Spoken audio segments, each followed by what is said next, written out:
Captain Elena Vasquez watched the cocky smirk spread across Lieutenant Jake "Viper" Morrison's face as he strutted out of the flight simulator, having just shattered another speed record. The 26-year-old hotshot had no idea that in 3 hours, when his F-35 would be screaming toward the ground in a death spiral with complete hydraulic failure, the only pilot capable of talking him through an impossible landing would be the woman he'd just called Grandma Slowpoke in front of the entire squadron. At 44, Elena had logged more combat hours than any pilot currently stationed at Thunderbolt Air Base, but to the young guns of the 82nd Fighter Squadron, she was a relic from a bygone era of aviation. Her call sign, "Steady," had once been a mark of respect for her unshakable composure under fire. Now it felt more like a polite way of saying she'd lost her edge. These days, the younger pilots whispered that she flew like she was delivering groceries instead of engaging enemy aircraft. The simulation room buzzed with excited chatter as Morrison's wingmen gathered around him, their voices carrying the kind of breathless admiration reserved for record-breaking performances. 4 minutes 37 seconds from takeoff to target neutralization, announced Technical Sergeant Maria Santos, reading from the digital display with barely concealed amazement. "That's a new facility record, sir." Morrison basked in the praise, his flight suit still bearing sweat stains from the intensive simulation. At 6'2", with the kind of square jaw that belonged on recruitment posters, he embodied everything the modern Air Force valued: aggressive tactics, lightning fast reflexes, and absolute confidence in his ability to push multi-million-dollar aircraft to their absolute limits. His approach to flying was like watching controlled violence, every maneuver executed with maximum speed and minimum margin for error. "The key is aggressive engagement," Morrison explained to his captivated audience, gesturing dramatically as he described his tactics. "Modern warfare doesn't reward hesitation. You identify the threat, you close distance fast, you eliminate the target, and you extract before the enemy knows what hit them. Speed kills, and speed saves lives." Elena remained in the back of the briefing room, officially observing the training session in her capacity as senior flight instructor, but really watching a generation of pilots who had never learned the difference between confidence and recklessness. Morrison's simulation scores were undeniably impressive. His targeting accuracy was flawless, his maneuvering was textbook perfect, and his completion times were consistently faster than any pilot she'd seen in 2 decades of military service. There was something troubling about his approach that reminded her of herself 20 years ago, back when she'd believed that superior technology and aggressive tactics could overcome any challenge the sky might present. Before Operation Desert Storm, before she'd learned that sometimes the fastest way to get killed in a fighter jet was to fly too fast. "Captain Vasquez," Morrison called out, his voice carrying just enough respect to avoid insubordination, but lacking any genuine deference. "Any observations on today's performance?" The question hung in the air like jet exhaust, heavy with implied challenge. Elena could feel every eye in the room focusing on her, waiting to see how the old-school pilot would respond to the young ace's obvious superiority. Morrison's tone suggested he was asking purely for form's sake, a gesture toward military protocol rather than any genuine interest in her feedback. Elena studied the mission parameters displayed on the room's main screen, noting details that the celebrating pilots had overlooked. The simulation had been run under optimal conditions: clear weather, full fuel loads, perfect mechanical function, and predictable enemy responses. It was the kind of sterile environment that rewarded pure speed and aggression while teaching nothing about the chaos that defined real combat. "Impressive time, Lieutenant," she replied evenly, her voice carrying the measured tone that had earned her both respect and frustration from colleagues over the years. "Though I noticed you bypassed the pre-engagement reconnaissance phase and skipped the alternate extraction route planning." Morrison's expression shifted slightly, a flicker of annoyance crossing his features. "Ma'am, with respect, those protocols add unnecessary time to mission completion. Modern aircraft sensors provide real-time intelligence and our navigation. Systems can calculate extraction routes instantaneously. Manual reconnaissance and contingency planning are legacy procedures that slow down tactical response." Murmurs of agreement rippled through the younger pilots. To them, Elena's approach represented everything that was wrong with military tradition: excessive caution, outdated procedures, and a fundamental misunderstanding of how advanced technology had revolutionized air combat. They'd grown up with GPS systems that never failed, computer-assisted targeting that never missed, and communication networks that never went down. "And if those systems fail?" Elena asked quietly. Lieutenant Sarah Hawk Rodriguez, Morrison's frequent wingman and the squadron's second fastest pilot, laughed, not maliciously, but with the kind of dismissive amusement reserved for unnecessarily paranoid suggestions. "Captain, when was the last time you heard of complete system failure in an F-35? These aircraft have quintuple redundancy on every critical system. Total failure just doesn't happen anymore." Elena's fingers unconsciously traced the thin scar that ran along her left temple, a souvenir from ejecting at Mach 1.2 when her F-16 supposedly infallible fly-by-wire system had decided that the ground looked like a perfectly reasonable landing target. That had been 15 years ago, but the memory remained crystal clear. The moment when $250 million of advanced technology had become an uncontrollable missile, and only old-fashioned pilot instincts had kept her alive long enough to pull the ejection handle. "Technology is remarkable," Elena said carefully, "but it's still built by humans. And humans make mistakes, especially when they're designing systems they believe can't fail." Morrison exchanged a glance with Rodriguez, and Elena caught the subtle eye roll that passed between them. To these pilots, her caution wasn't wisdom gained through experience.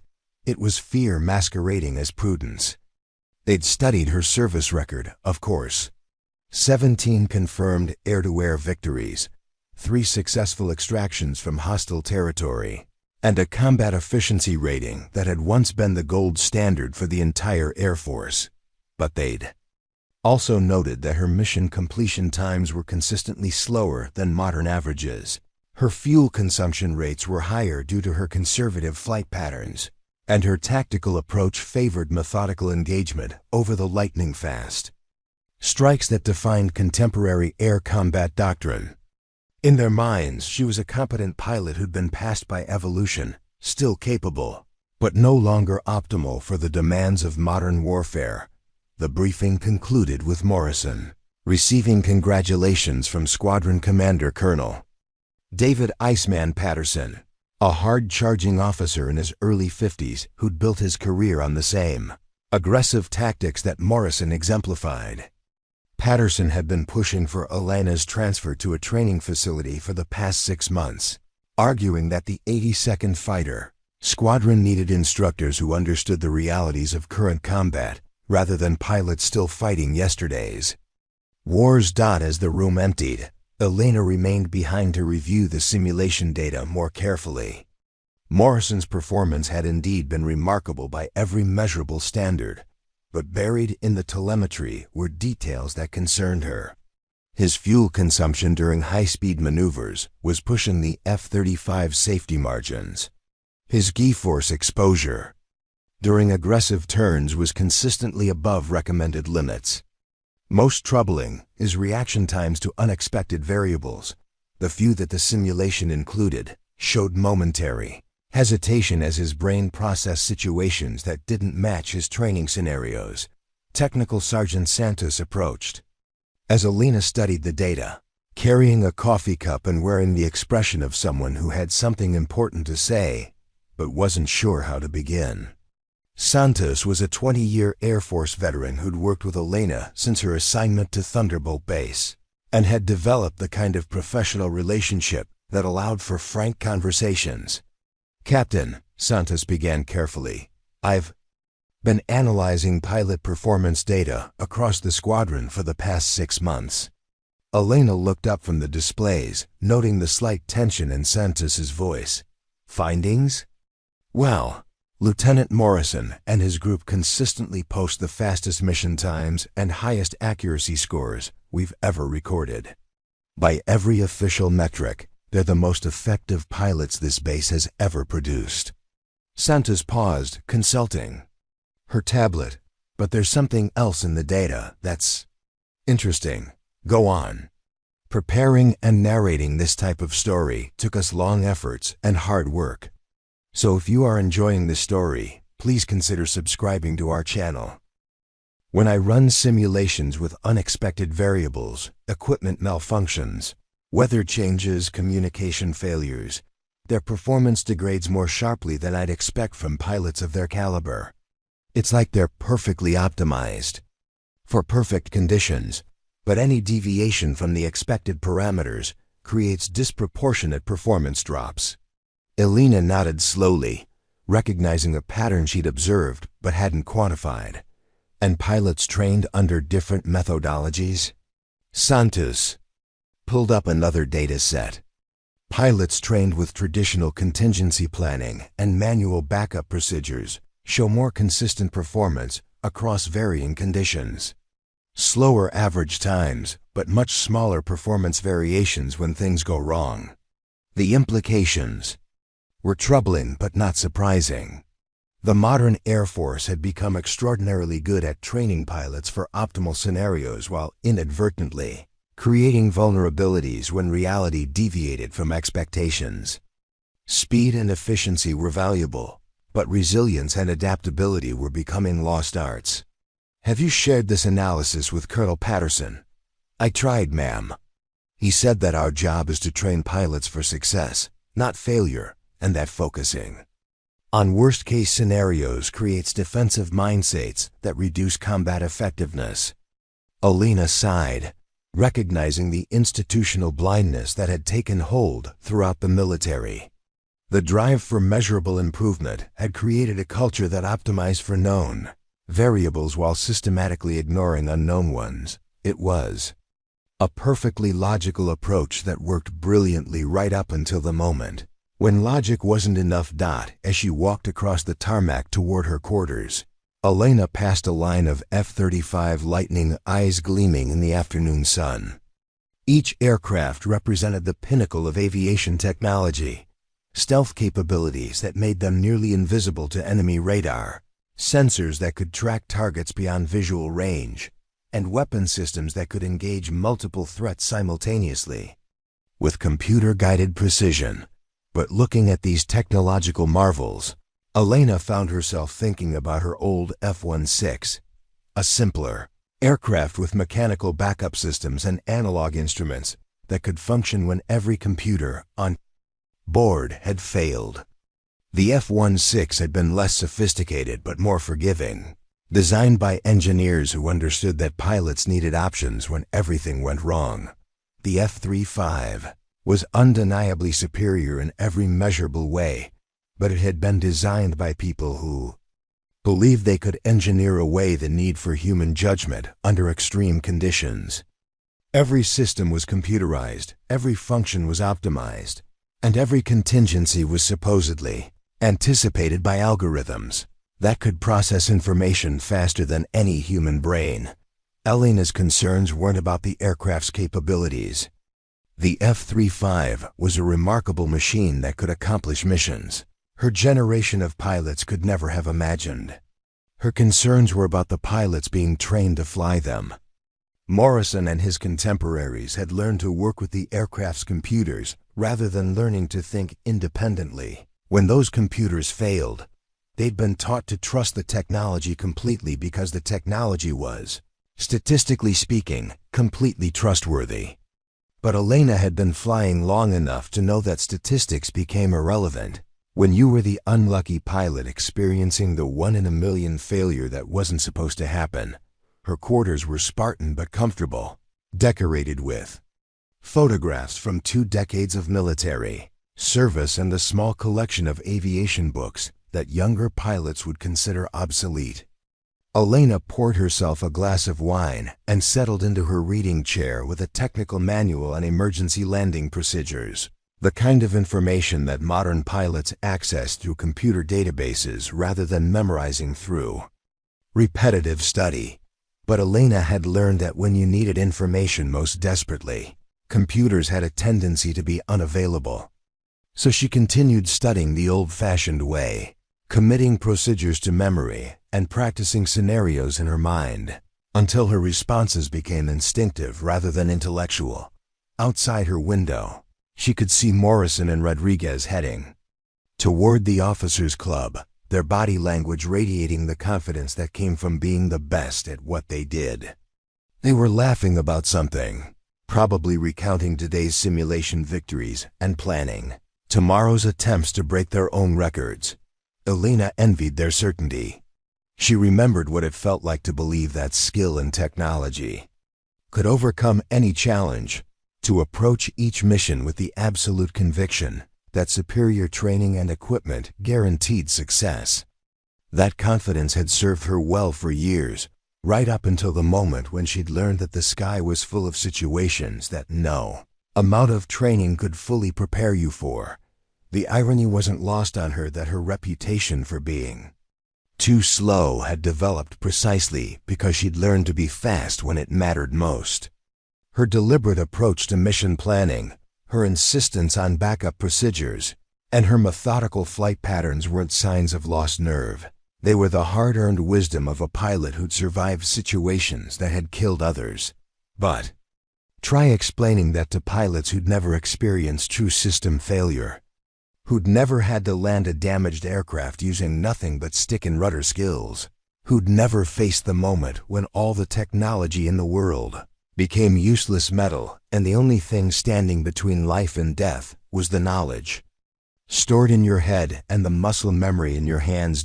As the sun set over Thunderbolt Air Base, Elena opened her personal flight log and made the same entry she'd been making for 3 months. Squadron continues prioritizing speed over survival skills, concerned about preparedness for non-standard scenarios.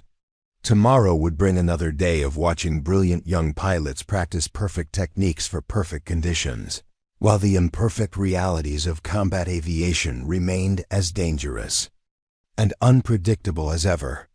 Elena would continue teaching the lessons she'd learned through 20 years of surviving what others hadn't. Even if nobody seemed interested in learning them, she had no way of knowing that in less than 18 hours, Lieutenant Morrison would be fighting for his life in a crippled F-35. And the only person capable of saving him would be the pilot everyone called too slow to matter anymore. The Monday morning briefing room at Thunderbolt Air Base buzzed with the restless energy of pilots eager to get airborne. Colonel Patterson stood at the front of the room beside a large tactical display showing weather patterns, flight zones, and training schedules for the week ahead. His silver hair was perfectly styled despite the early hour, and his bearing carried the kind of military precision that had made him a legend. Among younger officers who aspired to command their own squadrons, Elena sat in her usual position at the back of the room, officially present as senior flight instructor, but increasingly feeling like a museum exhibit on display for educational purposes. Around her, the squadron's hotshots exchanged quiet conversations about weekend conquests, both aerial and romantic, their voices carrying the casual arrogance that came with being the military's elite performers. "Gentlemen and ladies," Patterson began, his voice cutting through the chatter with practiced authority. "This week's training schedule includes advanced combat maneuvering, high-speed intercept protocols, and weapon systems integration. Lieutenant Morrison, you'll be leading Red Flight through the new aggressor engagement scenarios." Morrison straightened in his seat, clearly pleased to be singled out for leadership responsibilities. At his side, Rodriguez nodded approvingly, already mentally preparing for another week of breaking records and impressing their commanding officer. The two had developed a partnership that exemplified everything Patterson valued: ruthless efficiency, technological mastery, and the kind of competitive drive that pushed performance metrics to new heights. "Sir," Morrison replied with crisp, military courtesy. Red Flight is ready to demonstrate full-spectrum dominance across all engagement parameters. The phrase made Elena wince internally. Full-spectrum dominance sounded impressive in briefing rooms, but it represented exactly the kind of thinking that created blind spots in tactical planning. The obsession with dominance left little room for the humility that kept pilots alive when dominance wasn't possible. Patterson clicked to the next slide, revealing training objectives that emphasized speed, aggression, and technological integration. Our mission is to prepare pilots for the realities of modern air combat. That means rapid target acquisition, minimal exposure time, and maximum utilization of our F-35's advanced capabilities. We're not flying museum pieces anymore. We're operating the most sophisticated aircraft ever built. Elena's hand unconsciously moved to her tablet, where she'd been compiling her own training recommendations for the past 6 months. Her proposals included comprehensive emergency procedures training, manual navigation exercises, and scenarios that deliberately disabled various aircraft systems to force pilots to rely on fundamental flying skills rather than computer assistance. Every recommendation had been politely acknowledged and systematically ignored. Captain Vasquez, Patterson continued, his tone carrying the forced respect due to rank while making clear his personal opinion. I'm sure you have observations about our training methodology. The invitation was a trap disguised as courtesy. Elena could feel the room's attention focusing on her, waiting to see whether the old-school pilot would challenge the obviously superior approaches being implemented by younger, more aggressive instructors. Patterson's expression suggested he was hoping for exactly that kind of confrontation. Elena considered her words carefully. Sir, I believe our current training programs are producing exceptional pilots for optimal conditions. My concern is preparedness for suboptimal scenarios. Lieutenant Rodriguez turned in her seat to face Elena directly, her expression mixing professional politeness with barely concealed impatience. Captain, with respect, what suboptimal scenarios are you referring to? The F-35 systems are designed to handle any realistic combat situation. We train for success because success is the only acceptable outcome. The response perfectly encapsulated the generational divide that had been growing wider with each passing year. Rodriguez and her contemporaries had been raised on video games that never glitched, smartphones that never failed, and military technology that worked flawlessly during every training exercise they'd ever experienced.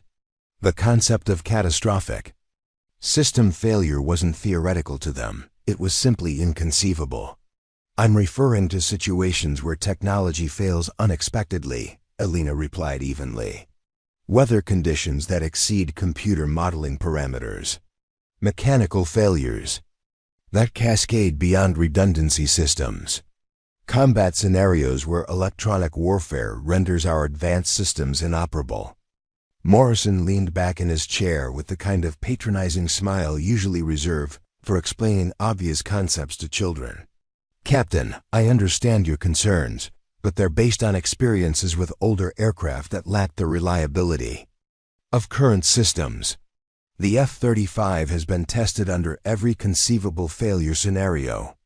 The computer models have run millions of simulations covering every possible malfunction. Elena had heard variations of this argument countless times over the past 3 years. Each time, she was struck by the absolute certainty in voices that had never experienced the moment when computer models became irrelevant and millions of simulations couldn't save your life. The younger pilots weren't wrong about the F-35's capabilities. It was indeed a remarkable aircraft with unprecedented reliability, but they were dangerously wrong about the nature of failure itself. Computer models are excellent tools, Elena said carefully, but they're based on known failure modes. The most dangerous situations are often ones that nobody anticipated because they involve combinations of factors that seemed impossible. Technical. Sergeant Santos, who had been quietly taking notes throughout the briefing, looked up from her tablet with an expression that suggested she wanted to contribute to the discussion but wasn't sure whether her input would be welcome. Santos had been analyzing squadron performance data for longer than most of the pilots had been flying, and her perspective bridged the gap between old-school experience and new-school technology. "Captain," Santos interjected hesitantly, "I've been reviewing incident reports from other bases, and there have been some unusual occurrences that might support your concerns." Patterson's expression hardened. "Sergeant, I hope you're not about to waste the squadron's time with isolated incidents that have no bearing on our operational readiness." Santos consulted her tablet, clearly uncomfortable with challenging her. Commanding officer, but professionally obligated to share relevant information. "Sir, in the past 18 months, there have been 14 separate incidents involving F-35s experiencing system failures that weren't predicted by computer models. Most were minor and resulted in successful emergency landings, but 3 required pilot intervention using manual control systems that aren't emphasized in current training programs." The briefing room fell silent except for the hum of air conditioning and the distant sound of aircraft engines warming up on the tarmac. 14 incidents wasn't a statistically significant number when measured against thousands of successful flights, but it represented a pattern that suggested gaps in both technology and training. Morrison shifted uncomfortably in his seat. "Sergeant, how many of those incidents resulted in actual mission failures or pilot casualties?" "None, sir. But in each case, successful resolution required pilots to use procedures that aren't part of standard F-35 training protocols. Procedures that are more commonly taught to pilots flying older aircraft with less sophisticated automation." Elena felt a familiar knot forming in her stomach, the same sensation she'd experienced before Operation Desert Storm when intelligence reports had indicated potential threats that everyone else dismissed as unlikely. The pattern Santos was describing wasn't alarming because of what had happened, but because of what it suggested about preparedness for situations that hadn't happened yet. Patterson stood abruptly, his body language indicating that the discussion was moving in directions he didn't appreciate.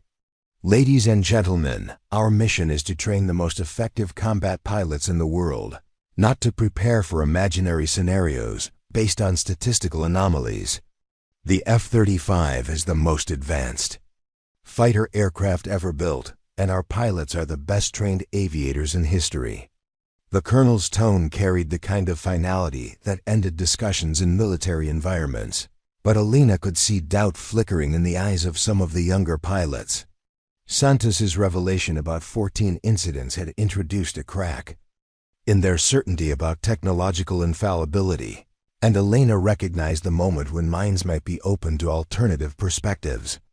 "Sir," Elena said quietly, "I'd like to request permission to develop supplementary training modules that address manual flight control procedures and emergency navigation techniques." Patterson's response was immediate and sharp. "Captain, our training schedule is already optimized for maximum effectiveness.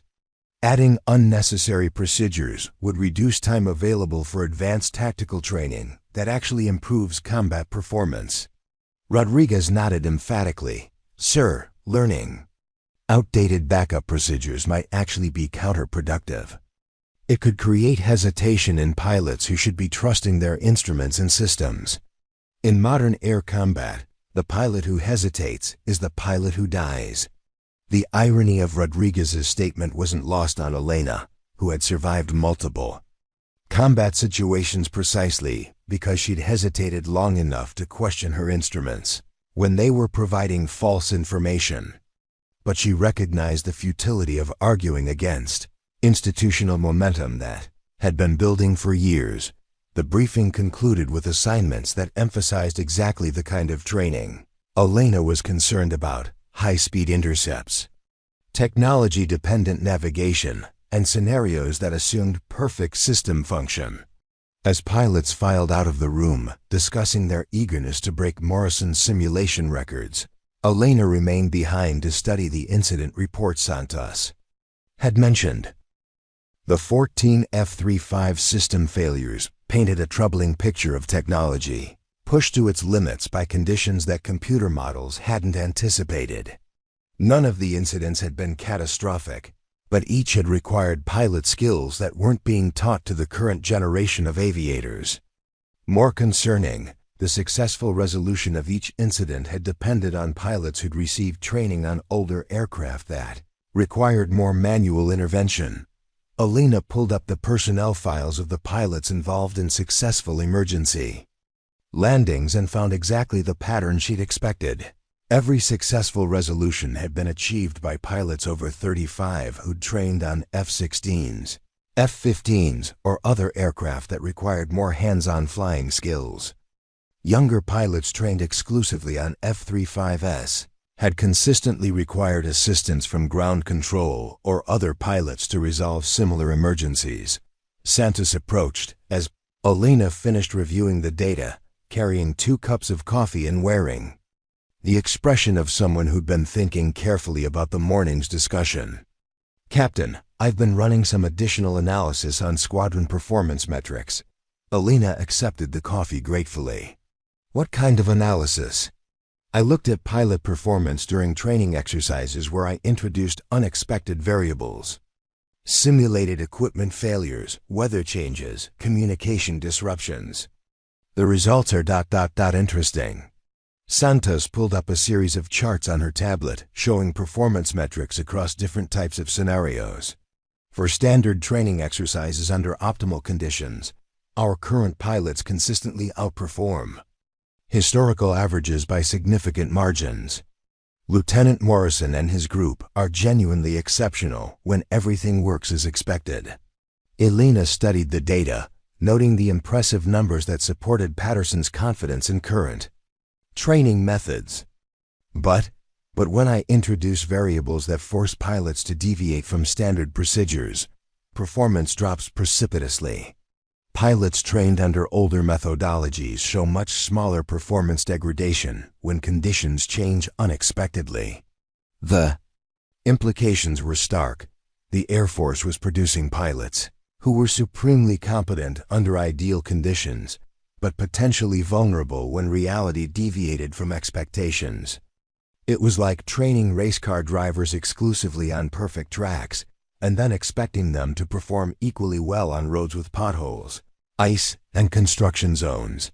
Elena's radio crackled to life with an announcement that made her blood run cold. "All squadron personnel report to stations. We have received priority tasking for immediate deployment." This is not a drill. Within minutes, the briefing room filled with pilots who had been laughing and joking moments earlier, but now carried the focused intensity that accompanied real missions. Patterson returned with updated orders that transformed the day's training schedule into something far more serious. "Ladies and gentlemen, we have been tasked with immediate readiness response due to developing situation in the Pacific Theater. All aircraft will be prepped for potential deployment within 6 hours. This is an opportunity to demonstrate the effectiveness of our training and the superiority of our aircraft."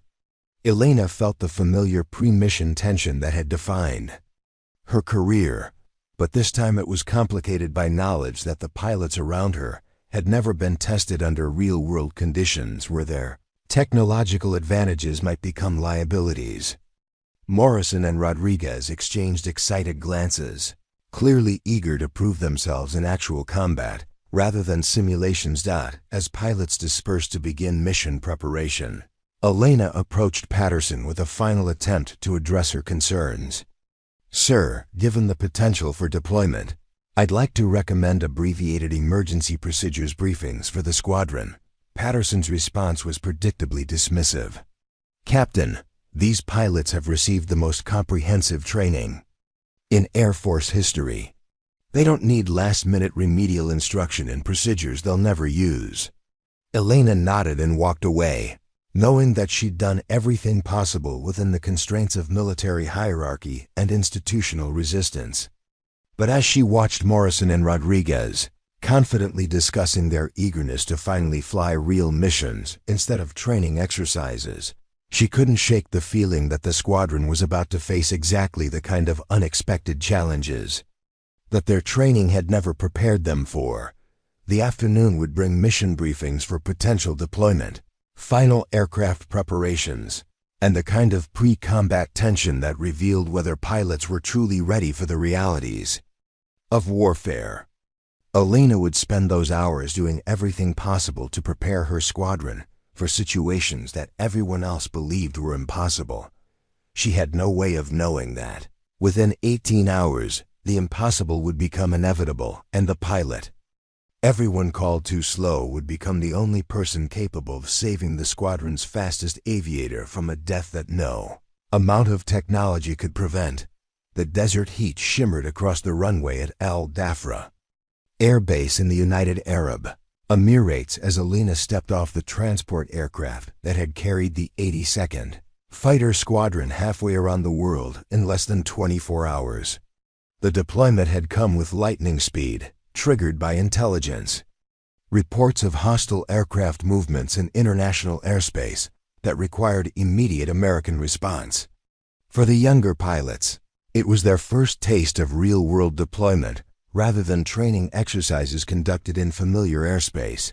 Elena had been here before, 15 years ago during Operation Enduring Freedom, when the base had been a forward staging area for missions into Afghanistan. The landscape remained unchanged, endless sand punctuated by the geometric precision of military installations, but the technology surrounding them had evolved dramatically. Where once pilots had relied on paper maps and analog instruments, now every aircraft was connected to a network of satellites. Ground stations and command centers provided real-time intelligence about conditions hundreds of miles away. Morrison stood near their assigned F-35, his excitement barely contained as he conducted his pre-flight inspection with the kind of meticulous attention to detail that had made him the squadron's golden boy. For him, this deployment represented validation of everything he'd trained for, the chance to prove that American air superiority combined with cutting-edge technology could handle any threat the world might present. "Captain Vasquez," he called out as Elena approached her own aircraft. "Have you reviewed the mission parameters for today's patrol route?" Elena consulted her tablet, noting the flight path that would take them along the edge of disputed airspace where intelligence indicated potential hostile activity. The route was straightforward on paper, a standard reconnaissance pattern that would demonstrate American presence while gathering information about enemy capabilities and intentions. Everything about the mission suggested routine operations. That played to the F-35's strengths. "Looks standard," Elena replied, though something about the mission profile bothered her in ways she couldn't articulate. The flight path took them through a region where she'd experienced unusual weather patterns during her previous deployment, but current meteorological reports showed optimal conditions with unlimited visibility and minimal wind. Rodriguez joined them, carrying her helmet and wearing the expression of a pilot eager to finally engage in real operations rather than endless training exercises. "Captain, I've been studying the intelligence reports about potential threats in our patrol area. Everything suggests we'll be dealing with older aircraft with limited capabilities. This should be a perfect demonstration of F-35 superiority." Elena nodded, recognizing the confidence that came from flying the world's most advanced fighter aircraft into situations where technological superiority seemed guaranteed. The intelligence assessments were probably accurate. Hostile forces in the region were known to operate aging Soviet-era aircraft that couldn't match the F-35's stealth, sensors, or weapon systems. On paper, it would be like bringing a supercomputer to a calculator fight, but Elena's experience had taught her that paper rarely survived contact with reality. Technical Sergeant Santos approached with updated weather information that confirmed optimal flying conditions throughout their patrol area. Wind speeds were minimal, visibility was unlimited, and atmospheric conditions were stable enough to ensure perfect performance from all aircraft systems. It was exactly the kind of environment where Morrison and Rodriguez could demonstrate the superiority of their aggressive tactics and technological mastery. Perfect conditions for a perfect mission, Morrison observed, reviewing the weather data with obvious satisfaction. No variables to complicate tactical execution. Elena studied the same data with growing unease that she couldn't logically justify. Everything about the mission suggested routine success, superior aircraft, optimal conditions, and predictable opposition. But her stomach carried the familiar knot that had preceded every mission where routine had transformed into catastrophe without warning. The pre-flight briefing was conducted in a temporary structure that barely contained the heat radiating from the desert floor outside. Colonel Patterson stood before a map of their patrol area, his voice carrying the confidence of an officer who'd planned hundreds of similar missions without significant complications. Behind him, digital displays showed real-time intelligence, updates, satellite imagery, and communication protocols that connected their small deployment to command centers around the world. "Ladies and gentlemen," Patterson began, "today's mission demonstrates everything we've trained for: advanced aircraft, superior tactics, and overwhelming technological advantage. Our F-35s will be invisible to enemy radar. Our sensors will detect threats beyond their engagement range, and our weapon systems will eliminate any challenges before they become problems." Elena listened to the briefing while reviewing her own notes from previous operations in similar terrain. The region they were patrolling had a history of unpredictable weather patterns that could develop rapidly despite forecasting systems that showed stable conditions. More concerning, the mountainous terrain created radar shadows and communication dead zones that could isolate aircraft from ground support when they needed it most. During her previous deployment, Elena had experienced a sudden sandstorm that had materialized without warning, reducing visibility to zero and creating electromagnetic interference that disabled navigation systems across an entire squadron. She'd managed to navigate back to base using dead reckoning and landmark recognition, but two other pilots had required emergency assistance after becoming disoriented in conditions their training had never prepared them for. "Captain Vasquez," Patterson announced, "you'll be flying wing position to Lieutenant Morrison's lead. Your role is observation and support while our primary pilots demonstrate advanced tactical capabilities." The assignment stung, relegating Elena to the role of passenger rather than active participant in her squadron's first real mission. But she recognized the logic behind Patterson's decision. Morrison represented the future of American air power, and Elena represented methods that leadership considered obsolete. The mission would serve as proof that new approaches had definitively superseded old ones. As pilots dispersed to conduct final aircraft preparations, Elena approached Santos privately to discuss concerns that she couldn't raise during official briefings.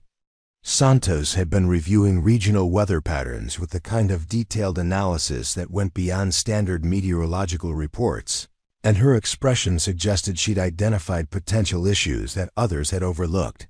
"Sergeant, what's your assessment of atmospheric conditions in our patrol area?"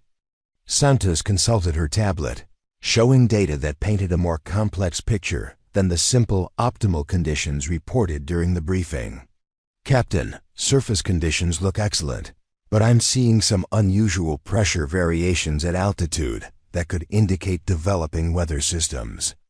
Elena studied the data, recognizing patterns that reminded her of conditions preceding the sandstorm that had nearly killed her 15 years earlier. The pressure variations were subtle, well within normal ranges according to standard meteorological analysis, but they suggested atmospheric instability that could rapidly deteriorate under the right circumstances. "Have you shared this analysis with Colonel Patterson?" "I mentioned it during mission planning, but he said our aircraft systems are designed to handle any reasonable weather variations." He's confident that F-35 capabilities make detailed weather analysis unnecessary for standard patrol missions.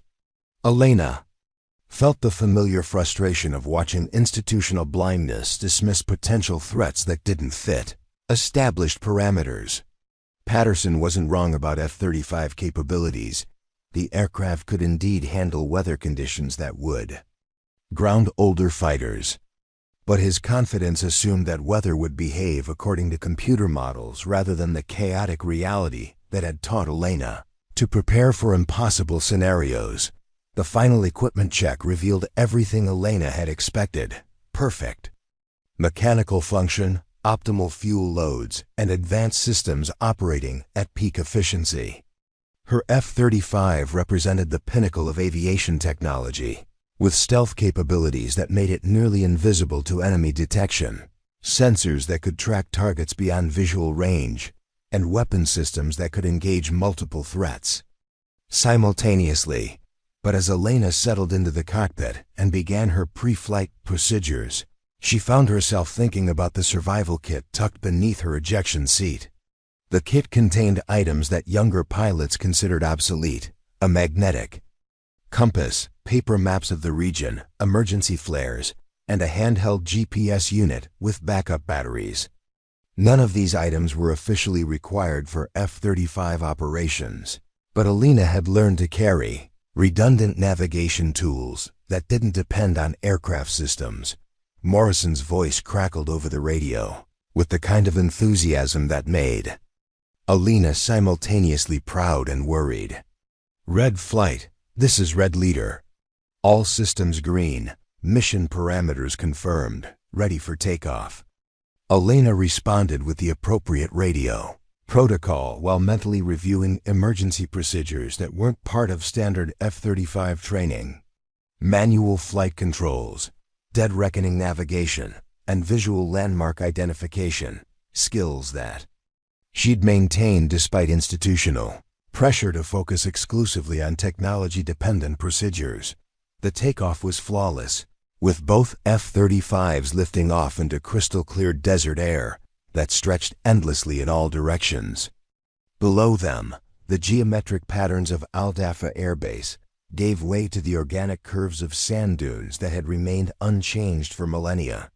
Morrison's aircraft maintained perfect formation position, his flying demonstrating the precision that had made him the squadron's star performer.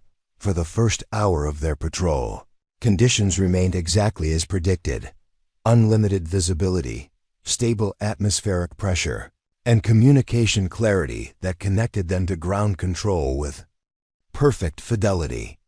Morrison's tactical execution was textbook perfect, following predetermined flight paths with the kind of efficiency that maximized fuel consumption while providing optimal sensor coverage of their assigned area. Elena flew wing position while continuously scanning for the subtle environmental changes that could transform routine missions into survival scenarios. The pressure variations Santos had identified were becoming more pronounced, creating atmospheric conditions that reminded Elena of weather patterns she'd encountered during her most dangerous missions.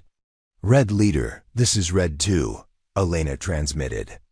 "I'm observing some unusual atmospheric readings that might indicate developing weather systems." Morrison's response carried the polite dismissal she'd expected. "Red 2, ground control confirms optimal conditions throughout our patrol area.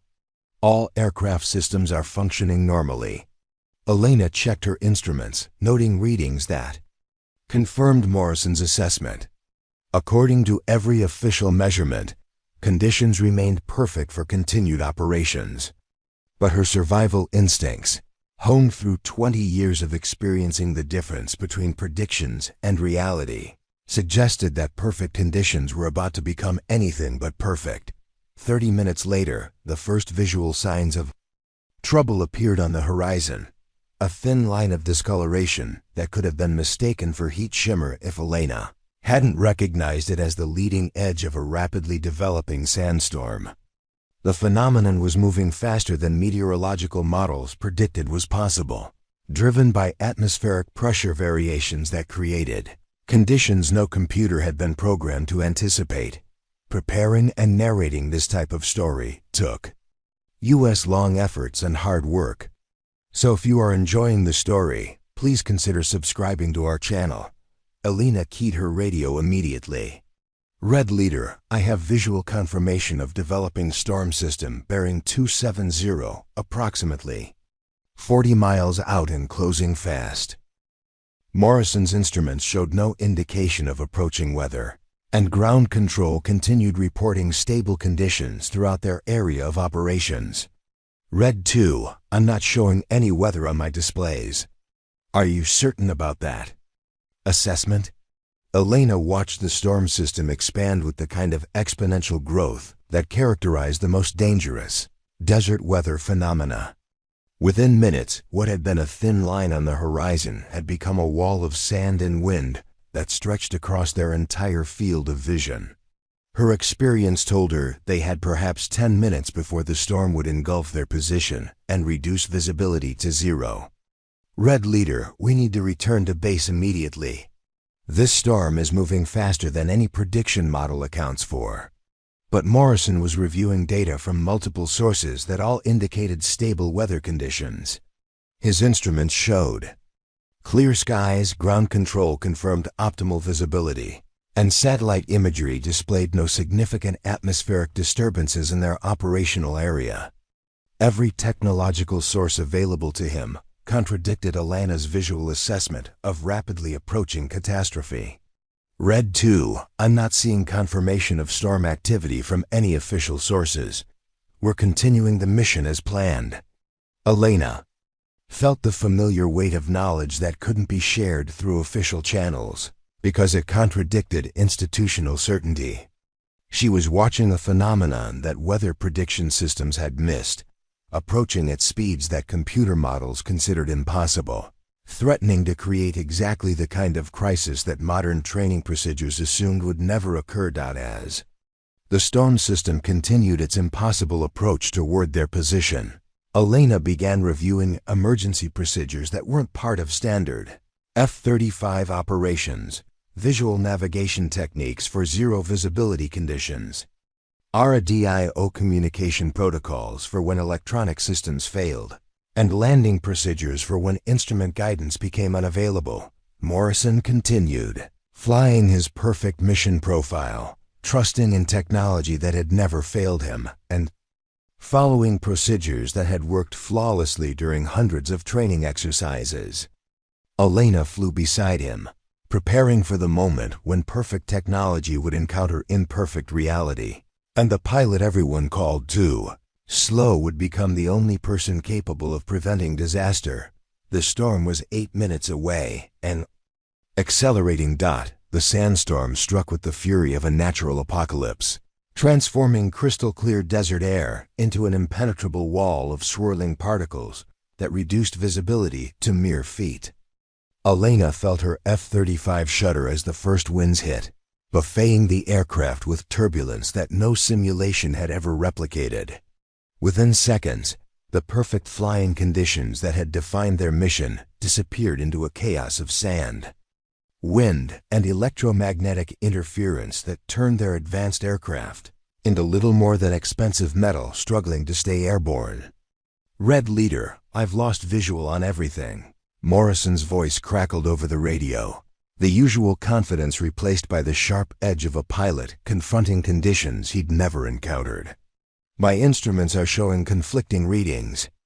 GPS is intermittent, and my heads-up display is cycling through error messages. Elena checked her own instruments, confirming what her experience had taught her to expect. The storm was generating electromagnetic interference that overwhelmed the F-35's sophisticated sensor systems. Satellite navigation signals were being scattered by atmospheric particles. Radar was returning false echoes from the swirling sand, and communication systems were struggling to maintain contact with ground control through the electromagnetic chaos surrounding them. Red 2, acknowledge, Morrison transmitted, his voice tight with the kind of controlled panic that came when technology failed at the worst possible moment. I need your position and status. Elena maintained formation through visual reference and dead reckoning, skills that had kept her alive during similar conditions 15 years earlier, when modern navigation systems had been equally useless. Red Leader, I'm holding position approximately 200 yards off your starboard wing. Recommend immediate descent to below storm level and navigation by magnetic compass. The suggestion violated everything Morrison had been taught about F-35 operations. Descending in zero visibility conditions, without instrument guidance, was exactly the kind of dangerous procedure that modern aircraft systems were designed to eliminate.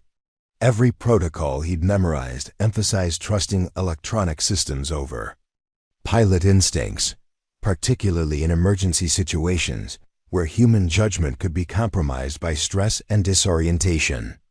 Red 2, that's not standard procedure.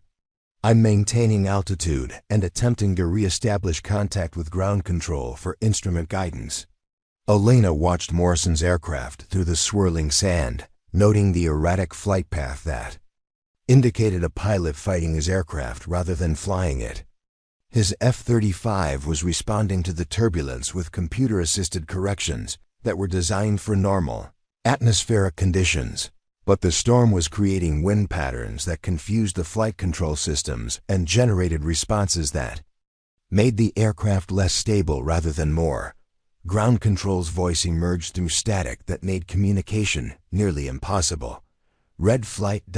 experiencing communication difficulties. Maintain current ... until conditions.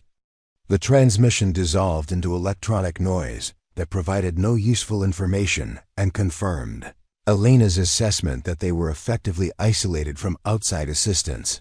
The sophisticated communication networks that connected modern aircraft to global command structures had been rendered useless by atmospheric conditions that computer models had never anticipated. Elena switched to the emergency frequency that older aircraft used for backup communications.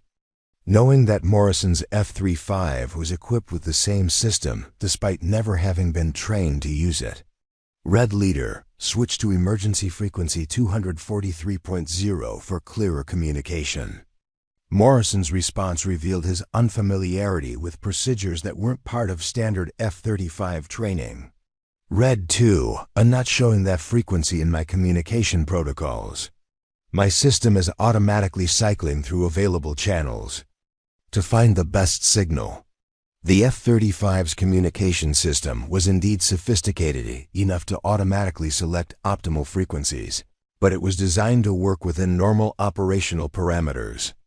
The storm was creating interference patterns that confused the automatic systems and prevented them from establishing stable connections on any frequency.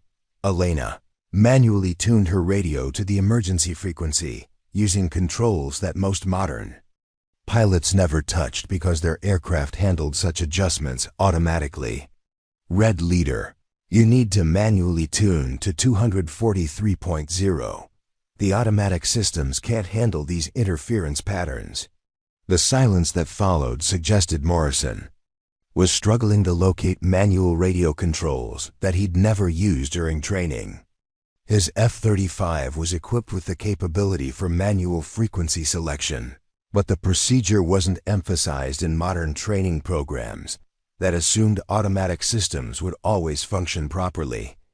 Elena's situation awareness, developed through years of flying in conditions where technology provided false information, told her that they were drifting off course and approaching terrain that would make their situation catastrophically worse.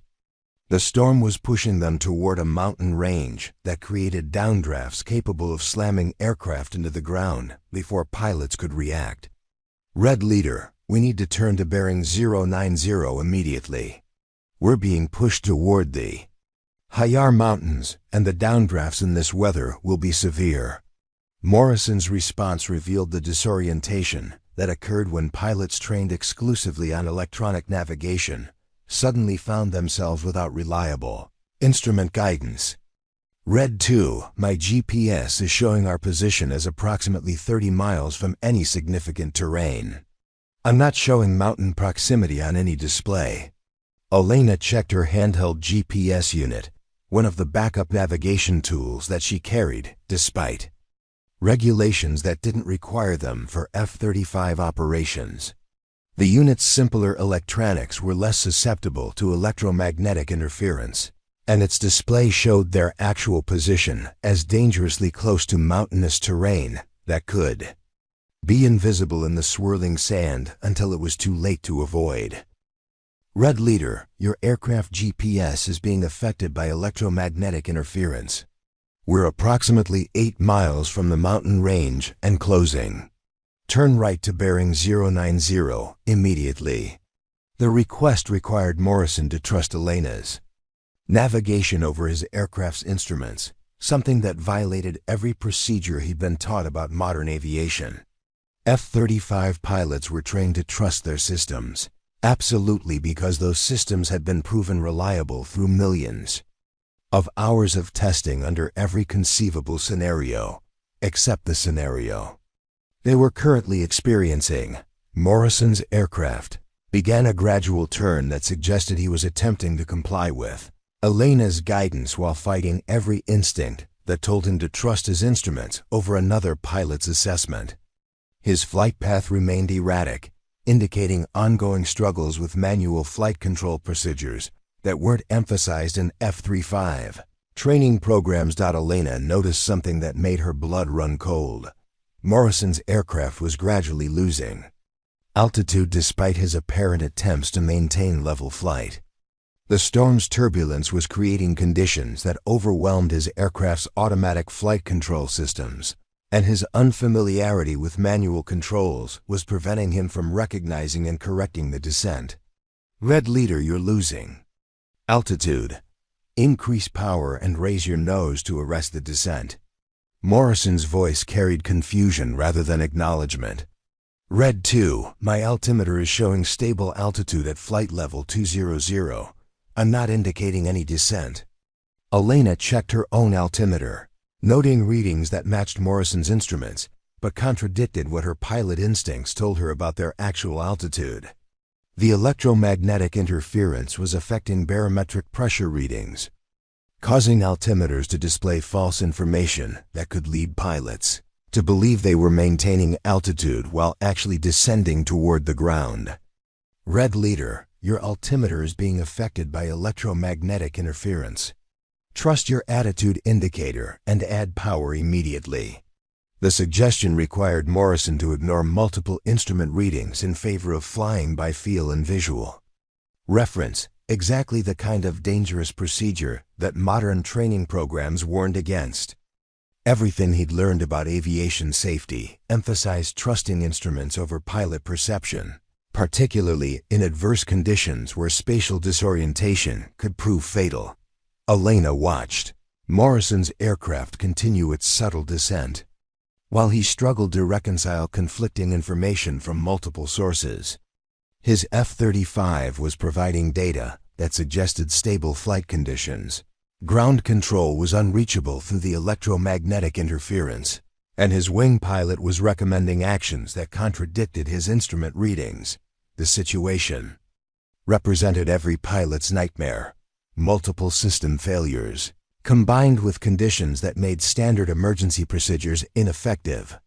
Morrison had been trained to handle individual system failures using backup systems and ground assistance, but he'd never encountered simultaneous failures of multiple systems in an environment where outside help was unavailable. Elena made the decision that would define the next crucial minutes of their flight. She maneuvered her F-35 directly in front of Morrison's aircraft, using visual signals to communicate when radio communication became unreliable. Flying in formation during zero visibility conditions violated multiple safety protocols, but it provided Morrison with visual reference when his instruments were providing false information. Red Leader, follow my aircraft. I'm navigating by magnetic compass and dead reckoning.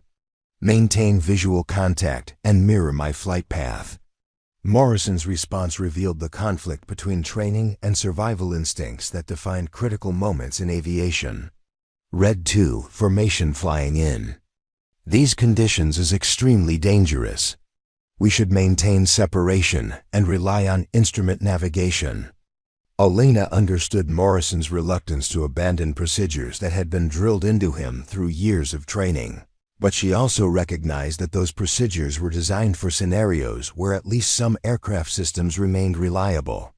Their current situation required survival skills that predated electronic navigation systems.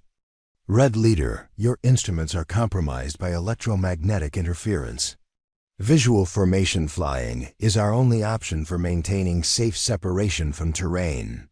The philosophical divide between old school and new school aviation was playing out in real time at 20,000 feet in a sandstorm that threatened to kill them both. Morrison represented everything modern about military aviation: confidence in technology, trust in systems, and procedures optimized for aircraft that function perfectly. Elena represented an earlier era when pilots were taught to distrust their instruments and rely on skills that didn't depend on electronics. Elena's handheld GPS unit showed they were now 6 miles from mountainous terrain that would be invisible until they were close enough to crash into it. The storm showed no signs of diminishing. Their fuel reserves were being consumed faster than planned due to the turbulence, and ground control remained unreachable through the electromagnetic chaos surrounding them. Morrison's aircraft moved closer to Elena's position, indicating his growing recognition that standard procedures weren't working in their current situation. His flight path became more stable as he began following Elena's navigation rather than fighting his confused instruments. But Elena could sense his discomfort with abandoning the technological systems that had defined his entire flying career. Red 2. How are you navigating without reliable GPS?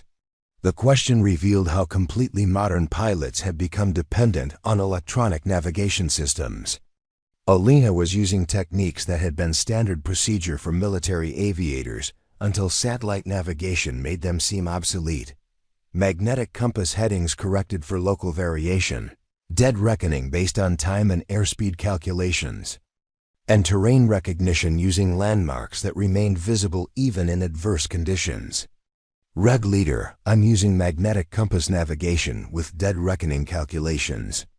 Bearing 090 should take us clear of the mountain range and toward our base approach corridor. Elena's navigation methodology seemed primitive compared to GPS systems that could provide position accuracy within meters. But it had one crucial advantage: it worked when electronic systems failed.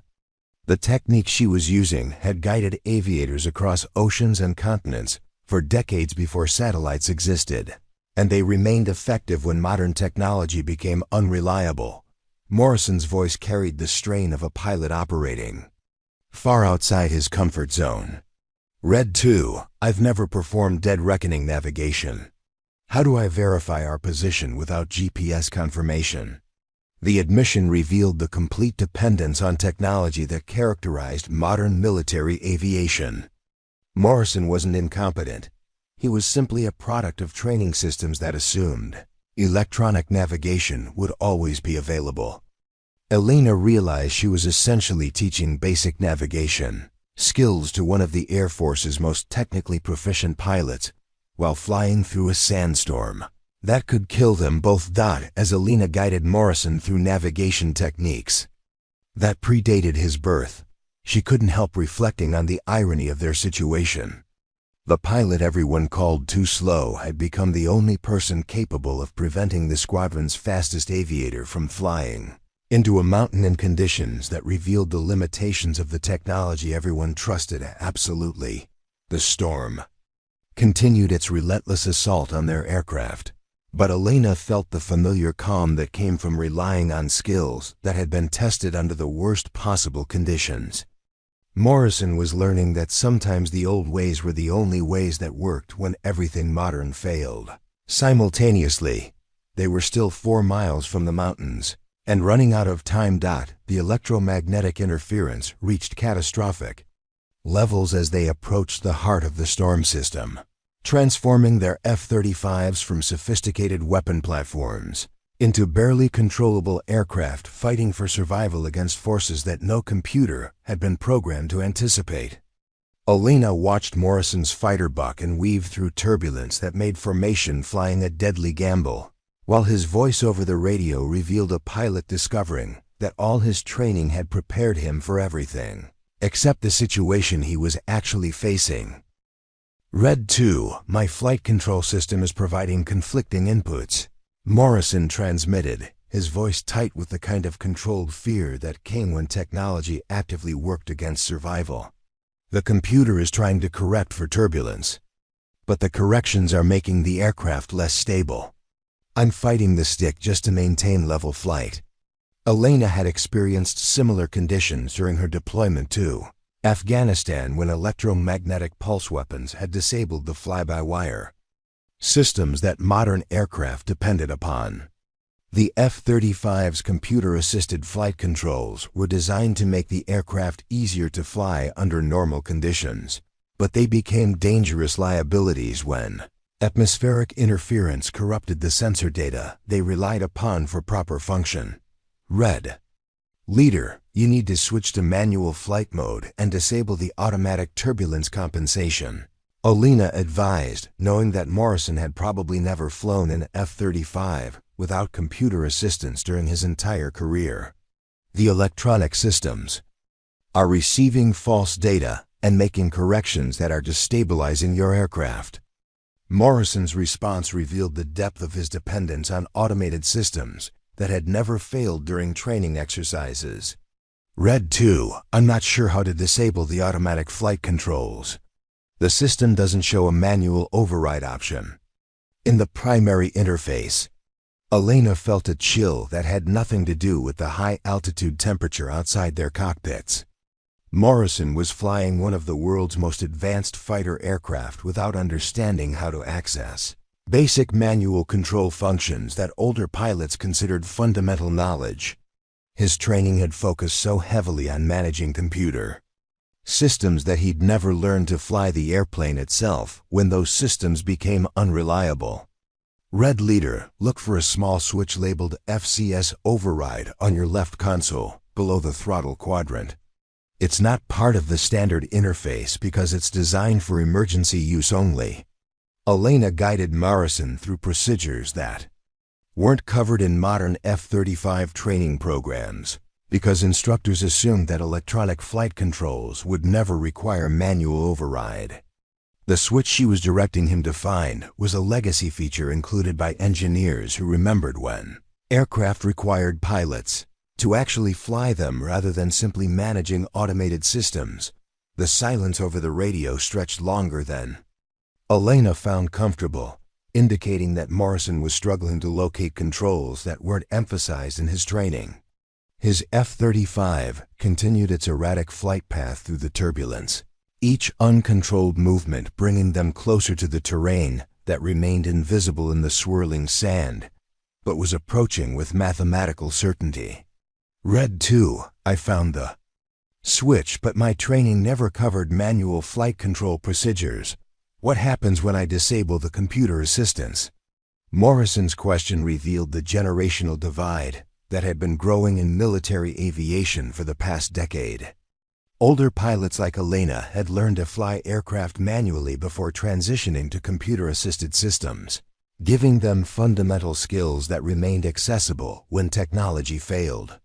Younger pilots had been trained exclusively on automated systems that made manual skills seem unnecessary until the moment when necessity became a matter of life and death. Red Leader, the aircraft will become more difficult to control, but your inputs will have direct effect rather than being interpreted by computers that are receiving false data.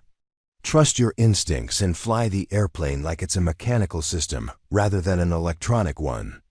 Elena watched Morrison's aircraft lurch as he found and activated the manual override switch, transforming his F-35 from a computer-controlled platform into something resembling the fighters that Elena had learned to fly 2 decades earlier.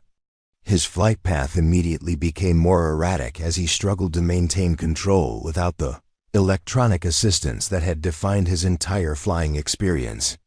This feels completely different, Morrison reported, his voice carrying the strain of a pilot working much harder to achieve basic aircraft control. The stick forces are heavier, and the aircraft doesn't respond the way I'm used to. How do I maintain stable flight without computer assistance?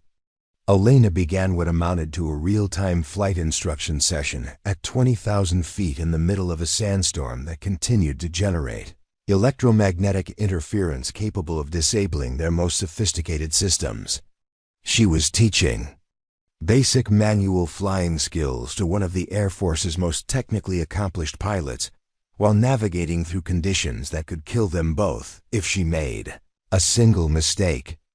Red Leader, use smooth, small inputs and wait for the aircraft to respond before making corrections. The computer was making constant micro-adjustments that you never felt. Now you need to anticipate what the aircraft will do rather than reacting to what it's doing. Morrison's F-35 gradually stabilized as he adapted to manual flight control, but Elena could see that the learning process was consuming mental resources that should have been available for navigation and situational awareness. He was having to consciously control an aircraft that had previously been controlled automatically, leaving less attention available for the bigger picture of their survival situation. Elena's handheld GPS unit showed they were now 3 miles from the mountain range, with terrain elevation that would make survival impossible if they continued their current heading without significant course correction. The storm showed no signs of diminishing.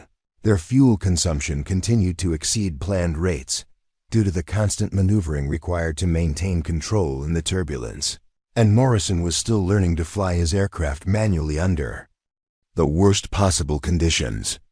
Red Leader, we need to turn to bearing 100 to clear the mountain range. Begin a gentle right turn and maintain the turn until your compass reads 100 degrees. Elena's navigation instructions required Morrison to divide his attention between basic aircraft control and compass navigation, both skills that he'd never practiced simultaneously during training exercises that assumed electronic systems would handle such coordination automatically. She watched his aircraft begin a turn that started smoothly but became increasingly erratic as he struggled to monitor multiple instruments while manually controlling his fighter. Red 2, my compass is fluctuating wildly. I can't get a stable reading to determine when I've reached the correct heading. Elena checked her own magnetic compass, noting interference patterns that made accurate navigation extremely difficult, but not impossible for pilots who understood how to compensate for electromagnetic effects on mechanical instruments. The storm was generating electrical activity that affected compass readings, but the effects followed predictable patterns that experienced pilots could work around. Red Leader, the electromagnetic interference is affecting compass accuracy, but the fluctuations follow a pattern. Look for the direction where the needle settles most consistently between fluctuations. That's your approximate magnetic heading. Morrison's aircraft continued its turn while Elena provided guidance that amounted to teaching principles of magnetic navigation that weren't covered in modern flight training programs. She was explaining concepts that pilots had used for decades before GPS systems made magnetic compass navigation seem obsolete. Techniques that remained effective when electronic systems became unreliable. Elena's fuel gauge showed consumption rates that were approaching critical levels faster than their planned mission profile had anticipated. The constant maneuvering required to maintain control in the turbulent conditions was burning fuel at rates that could leave them without sufficient reserves to reach their base, even if they successfully navigated clear of the immediate terrain threats. Red Leader, our fuel consumption is higher than planned due to the conditions. We need to reduce power and establish a more efficient flight profile once we clear the mountains. Morrison's response revealed another gap in his training for non-standard scenarios. Red 2, how do I calculate fuel consumption and range without the navigation computer providing real-time updates? Elena began explaining fuel consumption calculations that older pilots performed manually as standard procedure. Mathematical relationships between power settings, airspeed, and range that became critical knowledge when computer systems couldn't provide automated calculations. She was teaching basic flight planning skills that had been replaced by electronic systems in modern aircraft. Red leader, take your current fuel quantity and divide by your approximate fuel flow rate. That gives you endurance in hours. Multiply that by your ground speed to get approximate range remaining. The mathematical calculations that Elena was describing represented skills that military pilots had once been required to master before they were allowed to fly solo. But modern training programs focused on system management rather than fundamental aviation principles. Morrison was discovering that his technological competence hadn't prepared him for situations where technology became unreliable. Elena's handheld GPS unit indicated they had successfully turned clear of the most dangerous terrain, but their situation remained critical due to fuel consumption that continued to exceed planned rates and atmospheric conditions that showed no signs of improvement. The storm that weather forecasts had failed to predict was persisting longer than meteorological models suggested was possible. Morrison's voice over the radio carried the exhaustion of a pilot working much harder than usual to maintain basic aircraft control. Red 2, I'm starting to understand why older pilots emphasized manual flying skills. This is more difficult than any simulation I've ever experienced. Elena felt a mixture of satisfaction and concern as Morrison began to appreciate skills that she'd been trying to teach for years. His recognition of manual flying skills came at the cost of nearly dying in conditions that revealed the limitations of training programs that assumed technology would never fail catastrophically. Red leader, you're doing well adapting to manual control. The key is developing instinctive responses that don't depend on electronic feedback. Elena continued providing guidance while monitoring their fuel situation and navigating by dead reckoning. Techniques that were keeping them alive when GPS systems remained unreliable. She was simultaneously teaching Morrison to fly his aircraft manually, calculating navigation solutions without computer assistance, and managing their fuel consumption to ensure they could reach safety. The storm began showing signs of weakening. As they flew toward the edge of the weather system, with visibility gradually improving from 0 to the barely adequate levels that allowed visual reference to horizon and general terrain features. Elena could see that Morrison's manual flying skills were improving as he gained confidence in controlling his aircraft without computer assistance. Red 2, I think I'm starting to get the hang of manual flight control, Morrison reported, his voice carrying less strain than it had during the worst moments of their crisis. The aircraft actually feels more responsive when I'm directly controlling it rather than working through computer intermediaries. Preparing and narrating this type of story took us long efforts and hard work. So if you are enjoying the story, please consider subscribing to our channel. Elena smiled despite their continuing difficulties, recognizing the moment when a pilot discovered that the relationship between human and machine could be more direct and effective than the technological interfaces that were supposed to improve performance. Morrison was learning lessons that couldn't be taught in classrooms or simulators, but their crisis was far from over. Fuel consumption remained critical. Navigation continued to depend on dead reckoning techniques that Morrison was still learning. And atmospheric conditions continued to interfere with the electronic systems that modern aircraft depended upon for routine operations. Elena checked her charts against their estimated position, calculating that they were still 40 minutes from their base under current conditions, with fuel reserves that might or might not be sufficient depending on wind conditions and their ability to maintain efficient flight profiles without computer assistance. Red leader, we're going to need every bit of fuel efficiency we can manage to reach base. Reduce power to minimum sustainable settings and focus on maintaining steady airspeed rather than altitude. Morrison was about to learn that fuel management without computer assistance required pilot skills that weren't emphasized in modern training programs. Techniques that could mean the difference between landing safely and running out of fuel. Over. Hostile territory. The storm was weakening, but their real test was just beginning. As the electromagnetic interference began to weaken with their distance from the storm's core, Elena's radio crackled with the first clear transmission they'd received in over an hour. Ground control's voice emerged through static that was still heavy but finally intelligible, carrying the kind of urgency that indicated people on the ground had been frantically trying to re-establish contact with aircraft that had simply vanished from their radar screens. Red flight, this is Al Dafra Control.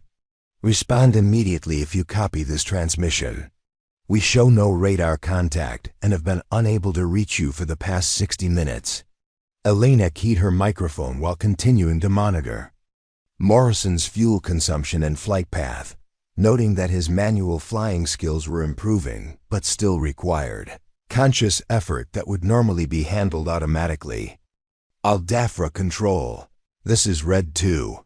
Red Flight encountered severe electromagnetic interference that disabled most electronic systems. We're currently flying manual navigation approximately 40 miles northwest of base. The relief in the controller's voice was evident even through the static. Red 2, confirm your fuel status and aircraft condition. We have emergency crews standing by and priority landing clearance prepared. Elena checked her fuel gauge against her manual calculations, noting consumption rates that continued to exceed planned parameters due to the inefficient flight profile required by turbulent conditions and manual aircraft control. Al Dafra Control, Red 2 showing approximately 20 minutes fuel remaining. Red Leader is learning manual flight procedures and may require assistance for approach and landing. Morrison's voice joined the conversation with an edge of embarrassment. That came from a top-tier pilot admitting he needed help with basic aircraft operations. Al Dafra Control, Red Leader requesting priority handling for approach. I'm operating in manual flight mode without computer assistance and unfamiliar with procedures for non-precision approach. The silence from ground control lasted long enough to suggest that controllers were processing information they'd never expected to hear from F-35 pilots. Modern aircraft were designed to handle approach and landing procedures automatically, with computer systems that could execute precision approaches in weather conditions far worse than anything currently affecting their base. Red Leader, confirm. You're requesting manual approach assistance. Are your aircraft systems completely non-functional? Morrison's response revealed the complexity of their situation to people who understood F-35 capabilities in terms of electronic systems that either worked perfectly or failed completely. Al Dafra Control. Primary navigation and flight control systems are functional, but providing unreliable data due to electromagnetic interference. I'm flying manual override to maintain control, but I've never performed approach and landing without computer assistance. Elena listened to the radio exchange while calculating approach parameters that she would need to provide to Morrison, whose F-35 training had focused so heavily on system management that basic flying skills had been treated as obsolete knowledge. She was preparing to teach instrument approach procedures to one of the Air Force's most technologically sophisticated pilots, under conditions that revealed gaps in modern training programs. Ground control's response carried the cautious tone of people who were improvising procedures for situations that weren't covered in standard operating manuals. Red Flight, understand you're requesting non-standard approach assistance. We're coordinating with supervisor for appropriate procedures. Elena knew that ground controllers were trained to provide guidance for aircraft with various levels of equipment failure, but they'd never dealt with pilots who were physically capable of flying their aircraft but lacked the manual skills to do so without computer assistance. Morrison's situation was unprecedented in modern military aviation. Al Dafra Control, this is Red 2. I can provide guidance to Red Leader for manual approach procedures, but we'll need extended final approach distance and priority handling for potential missed approach if required. Elena's request acknowledged. The reality that Morrison was essentially a student pilot when it came to manual flying skills. Despite being one of the most technically proficient F-35 pilots in the Air Force, teaching approach procedures to someone who'd never flown them manually required extra time and distance that normal traffic patterns didn't accommodate. Morrison's fuel situation was becoming increasingly critical as they approached the point where mathematical calculations became academic and survival became a matter of executing procedures correctly on the first attempt. Elena watched his aircraft maintaining formation while burning fuel at rates that left no margin for extended approaches or missed landing attempts. Red Leader, your fuel consumption indicates approximately 15 minutes remaining at current power settings. We'll need to execute a single approach landing with no opportunity for missed approach procedures. Morrison's voice carried the strain of a pilot who was discovering that all his technological competence meant nothing when reduced to basic flying skills that he'd never been required to master. Red 2, I need you to walk me through every step of manual approach procedures. I've never landed an F-35 without computer assistance. Elena began what amounted to emergency flight instruction for landing procedures that older pilots considered fundamental knowledge, but modern training programs treated as obsolete skills. She was teaching techniques that had been standard procedure for military aviators until electronic systems made them seem unnecessary.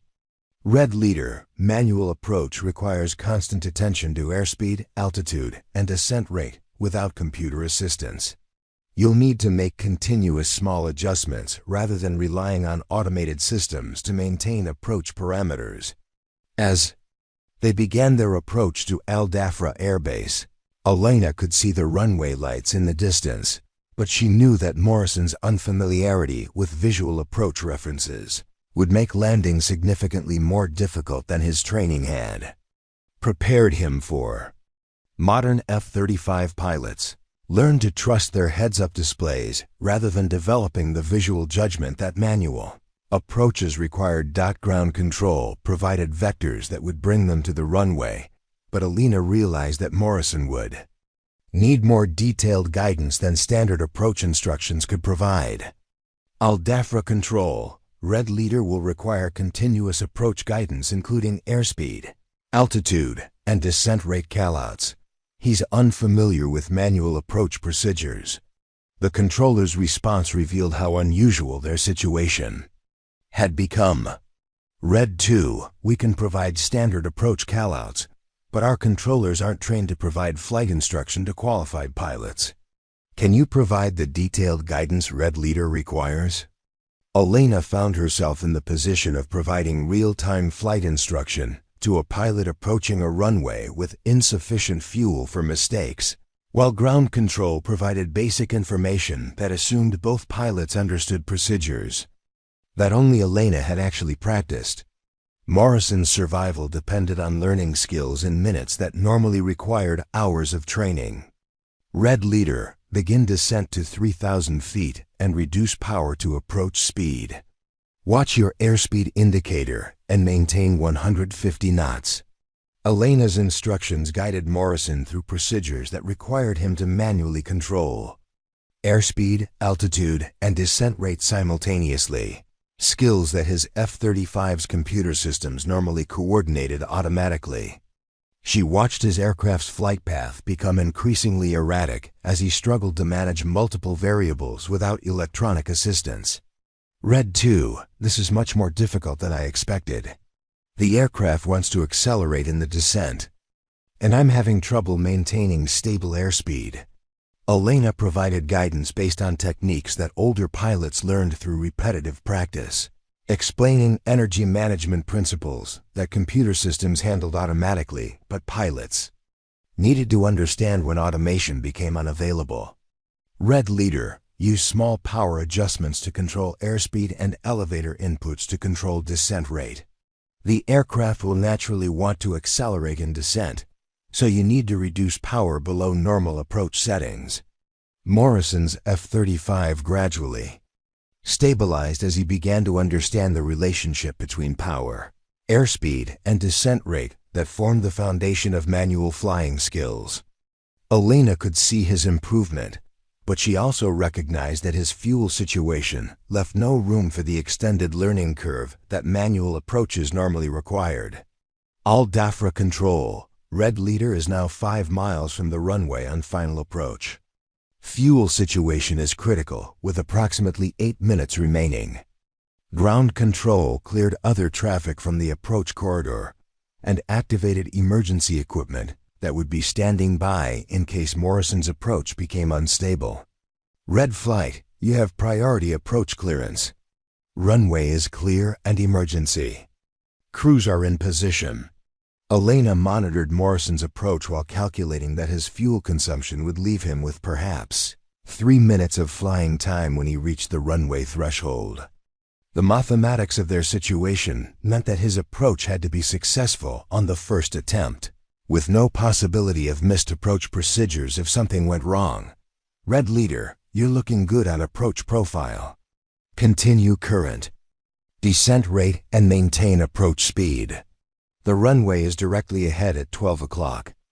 Morrison's voice carried the focused concentration of a pilot who was discovering that manual flying required continuous attention to details that computer systems normally managed automatically. Red 2, I can see the runway, but I'm having difficulty judging the correct approach angle without heads-up display guidance. Elena provided visual approach references that older pilots used before electronic systems provided precise guidance, teaching Morrison to judge approach angles using runway appearance and perspective cues that required experience to interpret accurately. Red Leader, the runway should appear as a stable rectangle that grows larger without changing shape. If the far end appears to rise, you're too low. If it appears to sink, you're too high. Morrison's approach continued with guidance from Elena. That covered techniques pilots had used for decades before precision electronic systems made visual judgment seem obsolete. She was teaching skills that represented the foundation of aviation, techniques that remained effective when sophisticated technology became unreliable. Red 2, I think I'm starting to understand how to judge the approach visually. This is actually more intuitive than I expected once you learn what to look for. Elena felt satisfaction in Morrison's growing confidence with manual flying techniques, but she remained focused on the critical nature of their fuel situation. His learning experience was occurring under conditions that left no margin for error, with fuel remaining that measured in minutes rather than the hours normally available for training exercises. Red Leader, you're 1 mile from the runway and looking good on approach profile. Begin preparing for landing by reducing power and allowing the aircraft to settle toward the runway. Morrison's F-35 approached the runway with a flight path that showed his improving understanding of manual approach procedures, but Elena could see that his technique remained rough compared to the precision that computer-assisted approaches normally provided. His aircraft was flyable and controllable, but required constant attention to maintain stable approach parameters. Ground control provided final approach clearance with emergency crews standing by in positions that indicated everyone understood the critical nature of Morrison's situation. Red Leader, cleared to land runway 09. Wind calm, visibility unlimited. Emergency equipment is standing by as precautionary measure.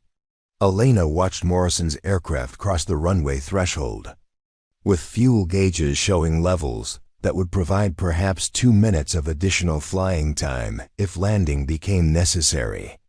His approach had been successful, but the landing phase would test manual flying skills that he was still learning under pressure that allowed no mistakes. Red Leader, you're over the runway threshold. Begin your landing flare by gradually reducing power and raising the nose to arrest your descent rate. Morrison was about to discover that landing an F-35 manually required timing and technique that computer systems normally provided automatically, skills that could only be learned through practice that he'd never received during training, that assumed electronic assistance would always be available. His aircraft touched down with the firmness that indicated a pilot still learning manual techniques, but the landing was successful and safe. Morrison had survived his first manual approach and landing in an F-35, guided by a pilot who everyone called too slow, but who had just proven that sometimes old skills were the only skills that worked when everything modern failed.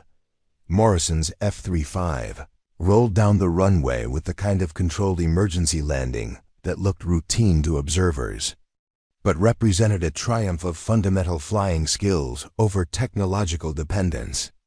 Elena watched from her own cockpit as emergency vehicles followed Morrison's aircraft, their crews prepared for potential complications that never materialized thanks to techniques that predated the sophisticated systems everyone trusted absolutely. As both aircraft taxied toward the flight line, Elena could see Morrison removing his helmet with hands that showed the slight tremor of adrenaline exhaustion. He had just accomplished something that no F-35 pilot in his generation had ever been required to do: land a fighter aircraft using skills that weren't part of modern training programs, guided by knowledge that institutional wisdom considered obsolete. Ground crews swarmed both aircraft as they reached their parking positions, conducting post-flight inspections that revealed the stress their F-35s had endured during conditions that exceeded design parameters. Elena's aircraft showed minor damage from sand ingestion and electromagnetic interference that had temporarily disabled several electronic systems, but Morrison's fighter displayed the more significant wear patterns of an aircraft that had been manually controlled through severe turbulence by a pilot learning fundamental techniques under the worst possible circumstances. Technical. Sergeant Santos approached Elena's aircraft with an expression that mixed relief and professional curiosity about the mission that had nearly cost them 2 F-35s and their pilots. "Captain, ground control reported that you provided manual flight instruction during the approach. How extensive were Lieutenant Morrison's difficulties with non-electronic procedures?" Elena climbed down from her cockpit while mentally reviewing the past 3 hours that had transformed a routine patrol mission into a comprehensive lesson about the dangers of technological overconfidence. "Sergeant, Lieutenant Morrison discovered that his training hadn't prepared him for flying without computer assistance. He needed instruction in basic manual flight techniques that older pilots consider fundamental knowledge." Santos nodded grimly, recognizing implications that extended far beyond a single problematic mission. If one of the squadron's most technically proficient pilots couldn't handle manual flight procedures, similar deficiencies probably existed throughout the modern Air Force, where training programs emphasize system management over fundamental flying skills. Morrison approached Elena's position with an expression that mixed gratitude, embarrassment, and the kind of stunned recognition that came from surviving situations that revealed previously unknown vulnerabilities. His confident swagger had been replaced by the humility that came from discovering that expertise in one area didn't guarantee competence in related areas that seemed less important until they became critical for survival. "Captain Vasquez," Morrison began, his voice carrying none of the dismissive tone that had characterized their previous interactions, "I need to thank you for saving my life. Without your guidance, I would have crashed trying to land an aircraft I didn't actually know how to fly manually." Elena appreciated Morrison's acknowledgement, but she was more concerned about the systematic issues that his near disaster had revealed. "Lieutenant, you're an excellent pilot who was never taught essential skills that our training programs have decided aren't necessary. This isn't a personal failure. It's an institutional blind spot that could affect any pilot trained exclusively on modern systems." Colonel Patterson arrived at their aircraft with the kind of expression that indicated someone who was processing information that contradicted fundamental assumptions about pilot training and aircraft capabilities.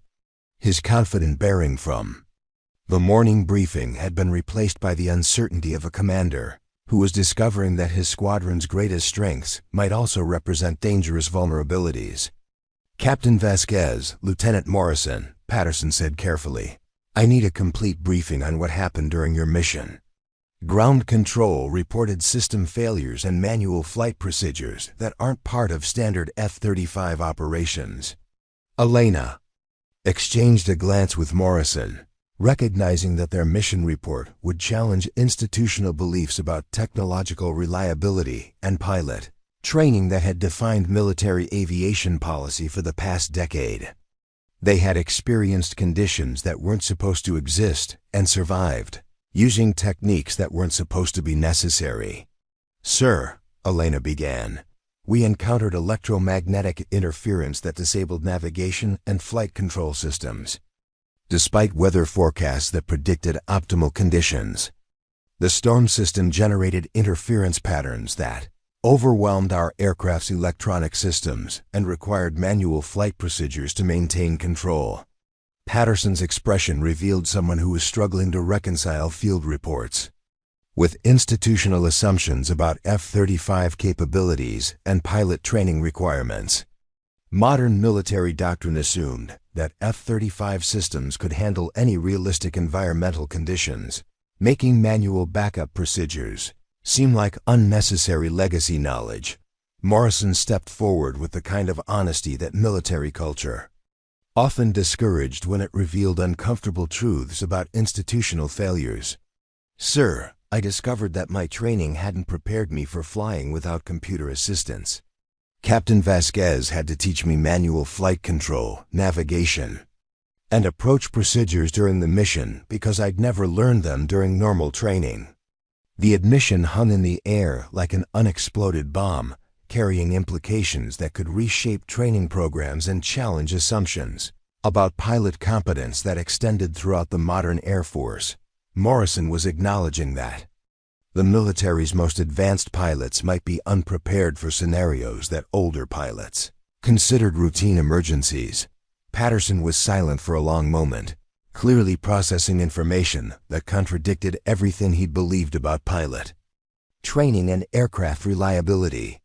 His career had been built on confidence in technological superiority and training programs that produced pilots capable of operating the world's most sophisticated fighter aircraft.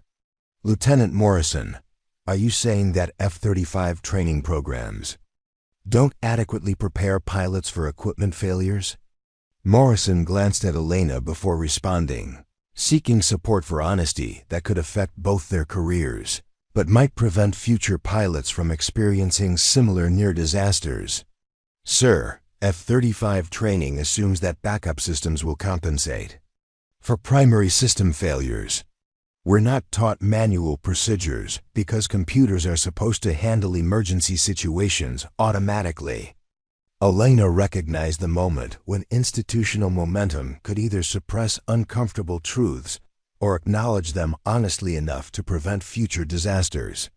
Patterson's response would determine whether their experience became a learning opportunity or a bureaucratic embarrassment that disappeared into classified files.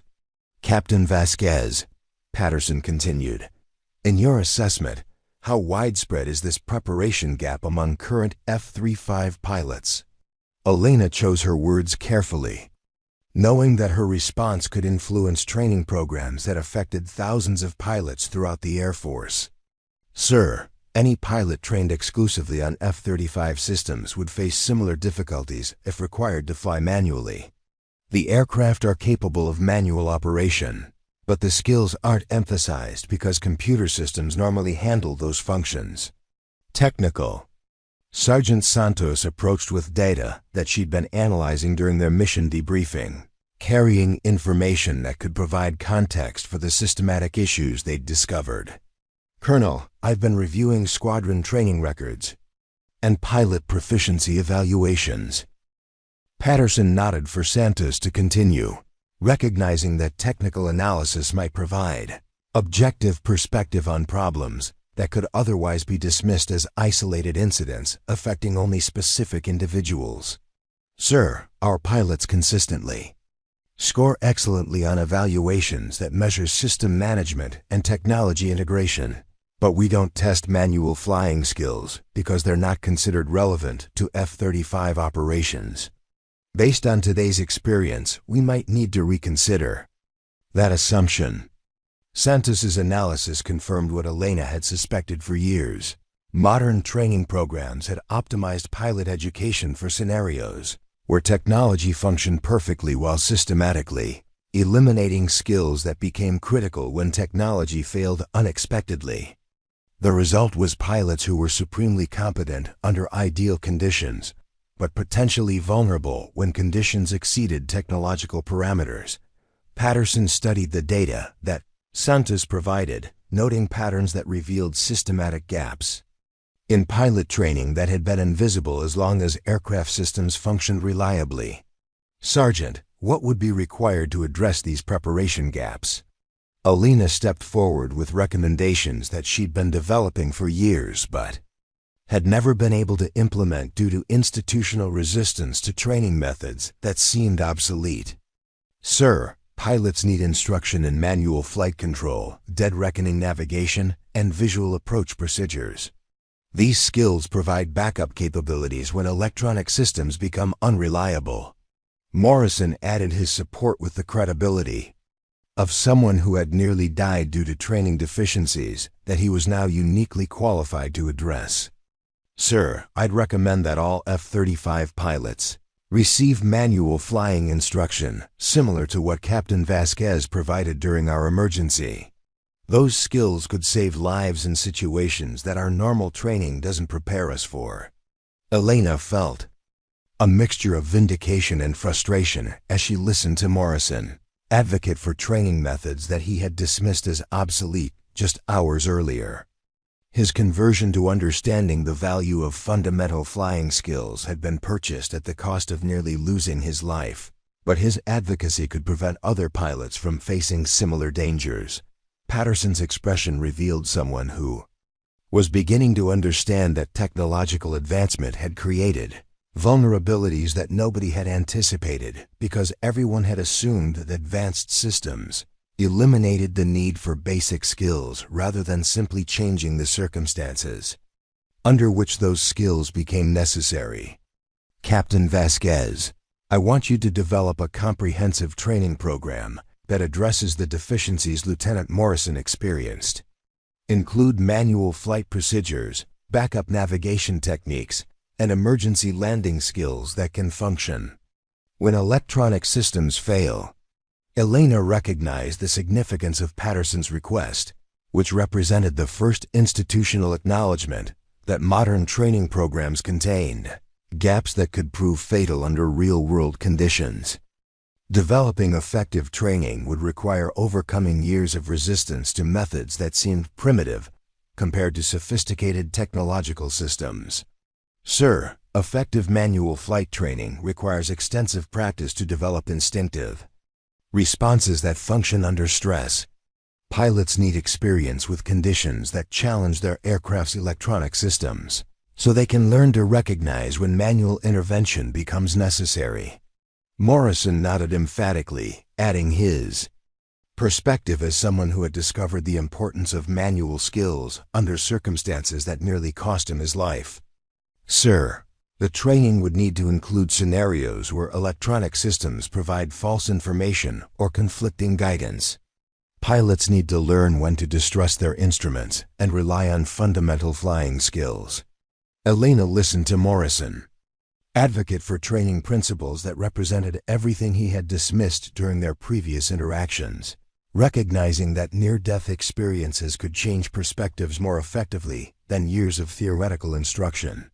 His conversion to understanding the value of manual flying skills provided credibility that her advocacy had never achieved. Patterson concluded the debriefing with instructions that could reshape pilot training throughout the Air Force, if implemented effectively. Captain Vasquez, you have full authority to develop training programs that address manual flight competency. Lieutenant Morrison, you'll assist in developing curricula based on your experience with the learning process. As the formal debriefing concluded, Elena reflected on the irony that the pilot everyone called too slow had become the person responsible for ensuring that the Air Force's fastest aviators could survive when their speed became irrelevant and fundamental flying skills became the only skills that mattered. Morrison approached Elena privately as other personnel dispersed to handle post-mission requirements, carrying an expression that mixed professional respect with personal gratitude for guidance that had saved his life when institutional training had failed him completely. Captain, I owe you an apology for dismissing your concerns about manual flight training. I understand now why you emphasized backup procedures that seemed obsolete. When technology fails, the old ways become the only ways that work. Elena appreciated Morrison's acknowledgement, but she was more focused on ensuring that their experience led to institutional changes that could prevent future pilots from facing similar dangers. Lieutenant, the important thing is that we use this experience to improve training for pilots who haven't learned these lessons yet. As Elena walked across the tarmac toward her quarters, she reflected on the day that had transformed her from an instructor teaching obsolete skills to someone whose expertise had saved lives and might reshape pilot training throughout the modern Air Force. The pilot they called too slow had proven that sometimes careful preparation and fundamental skills were faster than advanced technology when survival depended on knowledge that couldn't be programmed into computers. Tomorrow would bring the beginning of developing training programs that combine technological sophistication with manual competency, ensuring that future pilots could survive when their advanced aircraft became simple flying machines that required human skills rather than computer management. 6 months later, Elena stood before the largest gathering of military aviators in Air Force history at the Pentagon's annual training symposium. The Vasquez Protocol had been implemented at every F-35 base worldwide, fundamentally changing how fighter pilots were trained. Behind her, a presentation screen displayed the mission statistics that had convinced even the most skeptical commanders. 0 aircraft losses due to system failures since manual flight training became mandatory. Morrison, now promoted to captain and Elena's co-instructor, addressed the assembled pilots with the authority of someone who had learned these lessons the hard way. 6 months ago, I was the Air Force's fastest simulation pilot who nearly died because I couldn't fly my own aircraft when the computers failed. Today, every pilot in this room can land their fighter manually, navigate by compass, and survive when technology becomes a liability instead of an asset. Elena smiled as she watched hundreds of young aviators taking notes on procedures that had once been dismissed as obsolete. The pilot everyone called too slow had become the architect of training programs that were saving lives across the globe. Her handwritten notebook of emergency procedures now served as the foundation for official Air Force doctrine. The most advanced aircraft in the world is only as capable as the pilot flying it, Elena concluded her presentation. Technology amplifies human skill, it doesn't replace it.